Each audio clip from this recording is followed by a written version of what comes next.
Қайырлы күн, құрметті оқырмандар. Менің арнама қош келіпсіздер. Бүгін сіздерге осындай екі ғана заттан дайындалатын өте дәмді балмұздақтың рецептін ұсынамыз. Ол үшін бізге салқын 33 немесе 35% кілегей керек. 400-500 грамм қосып, осылай жақсылап қоюланғанша араластырып аламыз.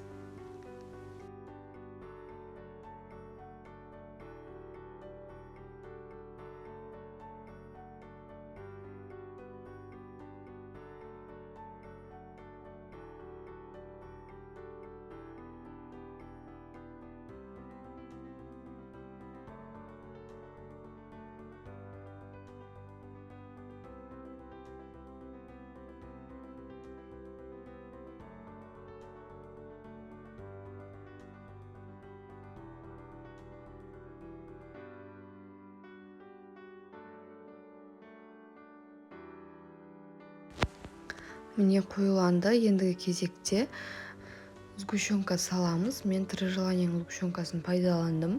Қандай сгущенка құйсаңыздар да болады. 380 грамм сгущенка құямыз.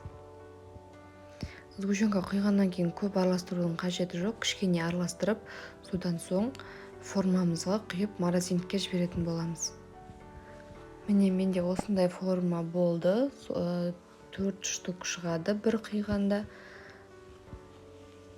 Осылай 4 штугын құйып, қалғанын контейнерге құйып морозилкаға саламыз.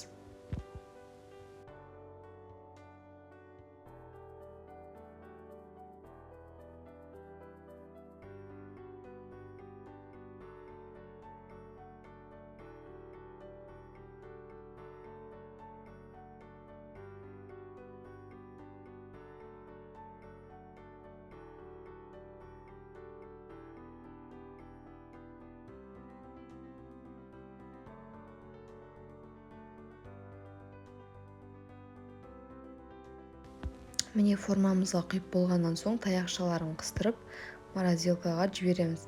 Морозилкаде 2-3 сағатта қатады, немесе 1-2 күн, 1 апта қойсаңыздар да бола береді. Көптеу жасап қойып, керек кезінде алып ұсына берсеңіздер болады.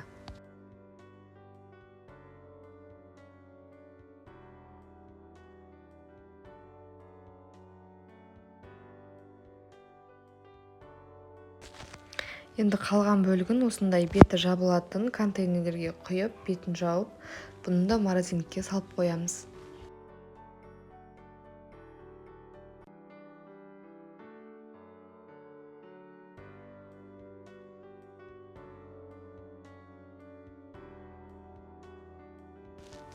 Міне морозилкадан шығардық, уже қатты дайын болды. Енді осылайынан ұсынсаңыздар да болады, немесе шоколадты ертіп, шоколадқа батырып құйсаңыздар да, немесе үстінен құйсаңыздар да болады.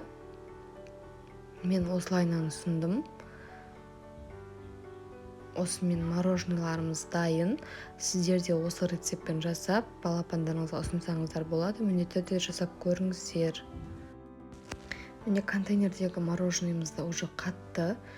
Енді ұсына берсеңіздер болады. Өте сенімді және де қолжетімді заттардан дайындалады. Міндетті түрде сіздер жасап көріңіздер. Сіздерге де ұнайды деген ойдамын.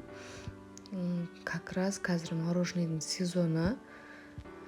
Үй жағдайында жиі жасап, шоколадтар араластырып, неше түрлі дәмдермен ұсына берсеңіздер болады.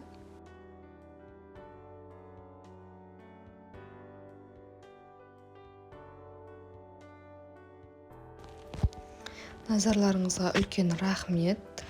Осы рецептпен міндетті түрде сіздер жасап көріңіздер. Видео ұнаса, лайк, комментарий қалдыруды ұмытпаңыздар. Осымен мороженымыз дайын. Ас болсын, сіздер де жасап көріңіздер.